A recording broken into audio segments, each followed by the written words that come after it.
Even though I heard of the Denmark story where two dragons lived, well, in the Eternal Darkness, some character get the cave to suffocating, and it's somebody reading jerks.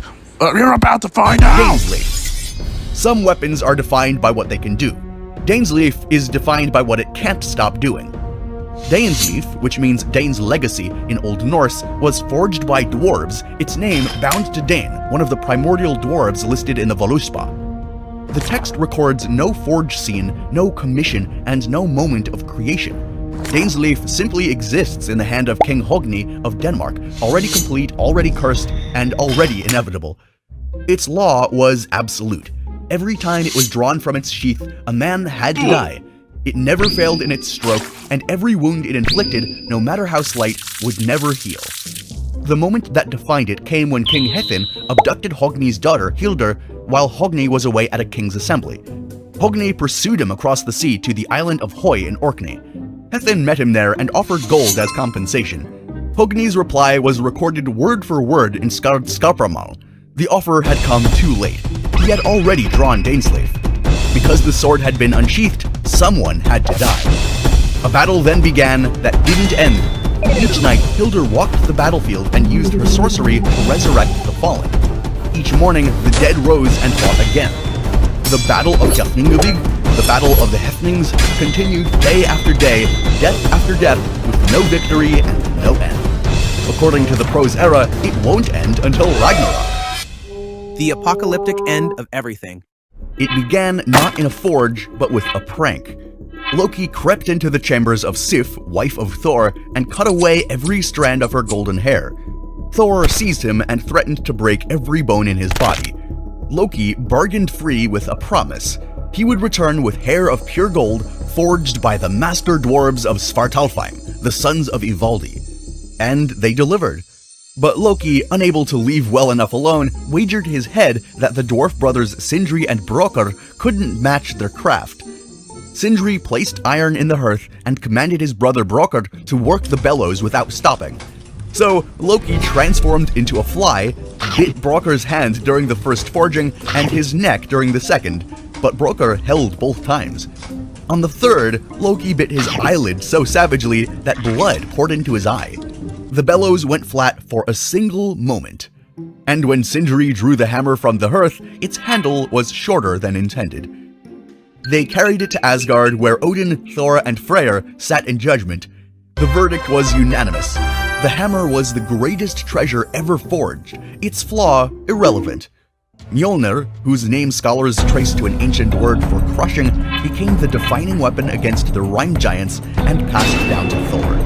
Loki fled, was caught, and had his lips sewn shut with an awl. The short-handled hammer became the strongest defense the gods had ever held. Sometimes the gods banish someone, not for what they've done, but for what prophecy says they will become.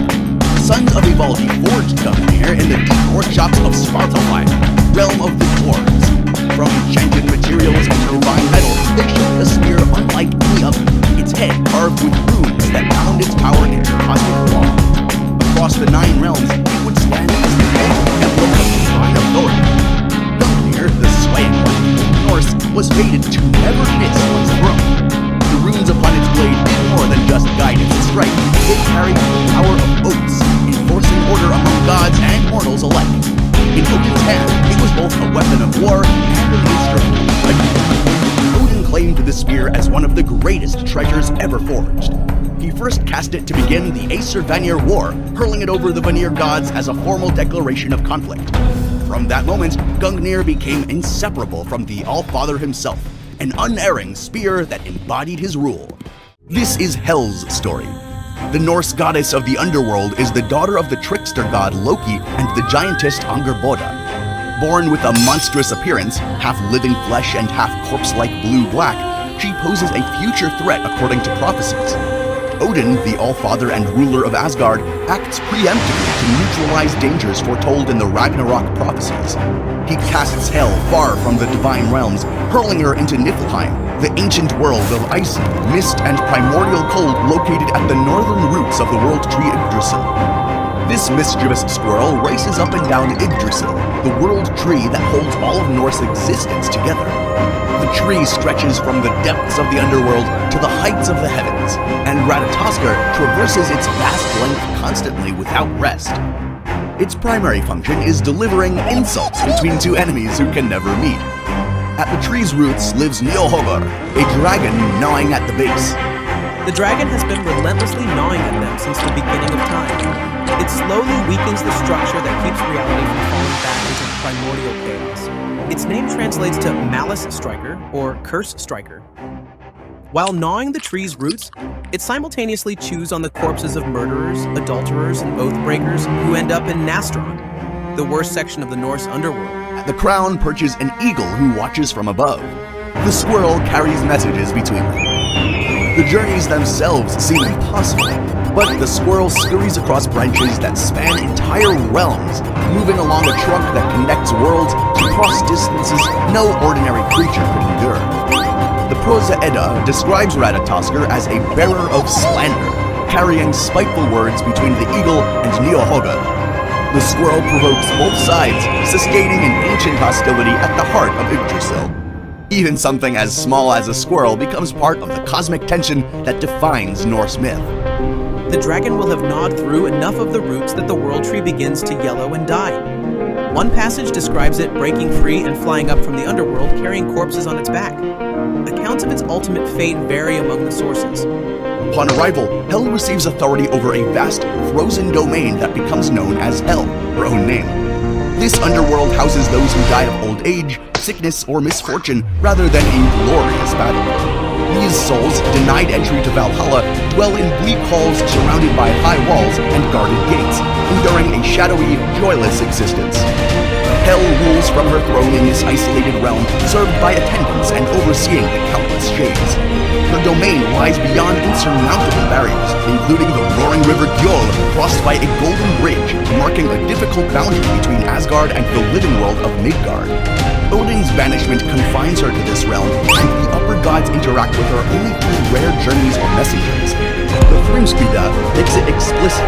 When the giant Thrym stole Mjolnir and demanded Freya as his bride, the gods didn't panic merely because they had lost a weapon. Without Mjolnir, they were exposed, and the hammer was more than a weapon. It was linked to protection, blessing, and marriage rites, and in some traditions, to funeral rites as well. Rather than surrender Freya, they accepted Heimdall's plan. Thor would go to Thrym's wedding disguised as the bride.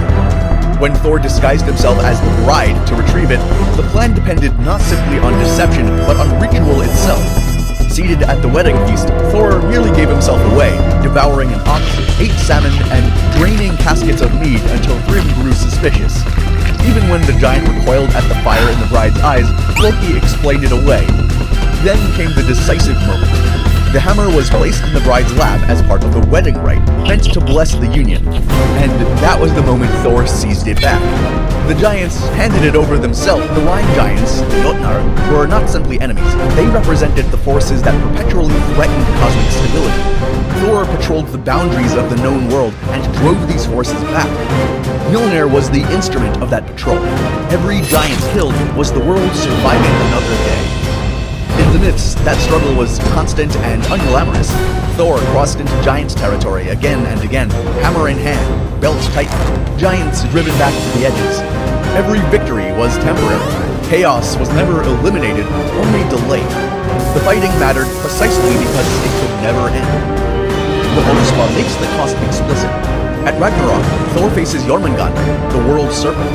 The dragon serpent so massive that it wraps around the entire planet Earth and bites its own tail. Norse mythology describes it encircling Midgard, the human world, and the ocean depths.